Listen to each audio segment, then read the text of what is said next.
Hotel സ്റ്റൈലിൽ ഒരു കിടിലൻ മത്തിക്കറിയുമായിട്ടാണ് ഞാൻ ഇന്ന് വന്നിരിക്കുന്നത്. ഏവർക്കും ജോബിൻസ് കിച്ചണിലേക്ക് സ്വാഗതം. നിങ്ങൾ ഇതുവരെ ഞങ്ങളുടെ ചാനൽ സബ്സ്ക്രൈബ് ചെയ്തിട്ടില്ലെങ്കിൽ സബ്സ്ക്രൈബ് ചെയ്യാനും തൊട്ടടുത്തുള്ള ബെൽ ബട്ടൺ എനേബിൾ ചെയ്യാനും മറക്കരുത്.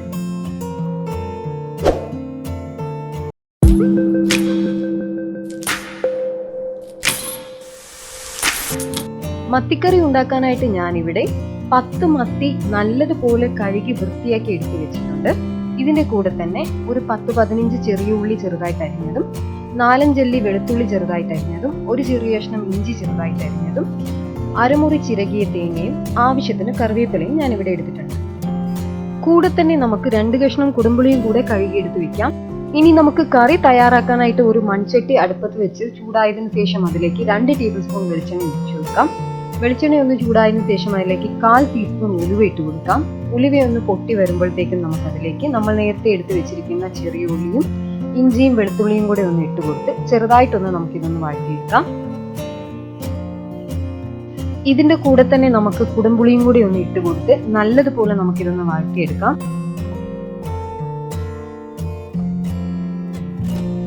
ചെറിയുള്ളിയൊക്കെ ഇവിടെ ആവശ്യത്തിന് വഴണ്ടി കിട്ടിയിട്ടുണ്ട്. ഇനി നമുക്ക് ഇതിലേക്ക് മസാലകളായ 1/4 ടീസ്പൂൺ മഞ്ഞൾപ്പൊടിയും 1/2 ടീസ്പൂൺ മുളക് പൊടിയും കൂടി ഒന്ന് ഇട്ട് കൊടുത്ത് ഇതിന്റെ പച്ചമണം മാറുന്നിടം വരെ നല്ലതുപോലെ നമുക്ക് ഇളക്കിയെടുക്കാം. മസാലയുടെ പച്ചമണമൊക്കെ ഇവിടെ മാറി കിട്ടിയിട്ടുണ്ട്. ഇനി നമുക്ക് ഇതിലേക്ക് 1/2 കപ്പ് വെള്ളം കൂടി ഒന്ന് ഒഴിച്ചു കൊടുത്ത് ഇത് നമുക്കൊന്ന് ഇളക്കി കൊടുക്കാം.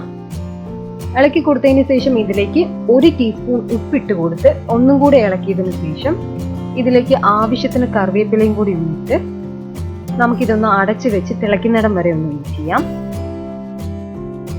ഈ സമയം കൊണ്ട് നമുക്ക് തേങ്ങയുടെ അരപ്പൊന്ന് റെഡിയാക്കി എടുക്കാം. അതിനായി ഒരു മിക്സിയുടെ ജാറിലേക്ക് നമ്മൾ നേരത്തെ എടുത്തു വെച്ചിരിക്കുന്ന ചിരകിയ തേങ്ങ ഒന്ന് ഇട്ട് കൊടുക്കാം. അതിലേക്ക് 4-5 ചെറിയ ഉള്ളിയും 1/2 ടീസ്പൂൺ കാശ്മീരി മുളക് പൊടിയും കൂടെ ഒന്ന് ഇട്ട് കൊടുത്ത് നല്ലതുപോലെ നമുക്കിതൊന്ന് ഫൈൻ പേസ്റ്റ് ആക്കി എടുക്കാം. ഞാനിവിടെ നല്ലതുപോലെ ഫൈൻ പേസ്റ്റ് ആക്കി എടുത്ത് വെച്ചിട്ടുണ്ട്. ഇനി നമുക്ക് കറി ഒന്ന് തുറന്നു നോക്കാം. നല്ലതുപോലെ കറി ഇവിടെ തിളച്ച് വന്നിട്ടുണ്ട്. ഇനി നമുക്കിതൊന്ന് ഇളക്കി കൊടുത്തതിന് ശേഷം ഇതിലേക്ക് മത്തി ഓരോന്നായിട്ട് ഇട്ട് കൊടുക്കാം. മീൻ നിങ്ങൾക്ക് മത്തിക്ക് പകരം ഏത് മീൻ വേണമെങ്കിലും ഉപയോഗിക്കാവുന്നതാണ്. ഇനി നമുക്ക് മീൻ ചെറുതായിട്ട് ഇതുപോലെ ഒന്ന് ഇളക്കി കൊടുത്തതിന് ശേഷം അടച്ചു വെച്ച് ലോ ഫ്ലെയിമിൽ 5 മിനിറ്റ് നമുക്കിതൊന്ന് കുക്ക് ചെയ്തെടുക്കാം.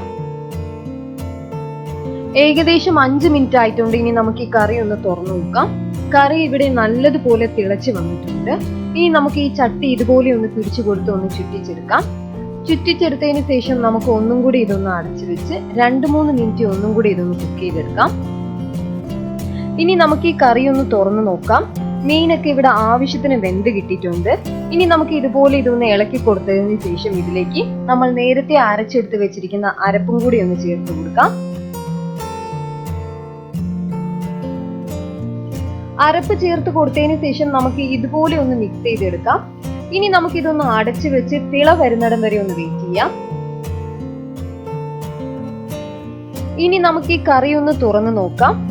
അരപ്പൊക്കെ നല്ലതുപോലെ തിളച്ച് വന്നിട്ടുണ്ട്. അങ്ങനെ നമ്മുടെ മീൻ കറി ഇവിടെ റെഡി ആയിട്ടുണ്ട്. ഇനി ഇതിലേക്ക് കുറച്ച് കറിവേപ്പിലയും 1 ടേബിൾ സ്പൂൺ പച്ച വെളിച്ചെണ്ണയും കൂടി ഒഴിച്ചു കൊടുത്ത് ഫ്ലെയിം ഓഫ് ചെയ്യാം. കിടിലൻ ടേസ്റ്റിൽ ഹോട്ടൽ സ്റ്റൈലിലുള്ള ഈ മീൻ കറി നിങ്ങൾ തീർച്ചയായിട്ടും വീട്ടിൽ ട്രൈ ചെയ്യുക. ട്രൈ ചെയ്തിട്ട് ഫീഡ്ബാക്ക് ഞങ്ങൾക്ക് കമന്റിലൂടെ സെൻഡ് ചെയ്യാം. ഞാൻ Rincy Jobish. Please like and share. Thank U.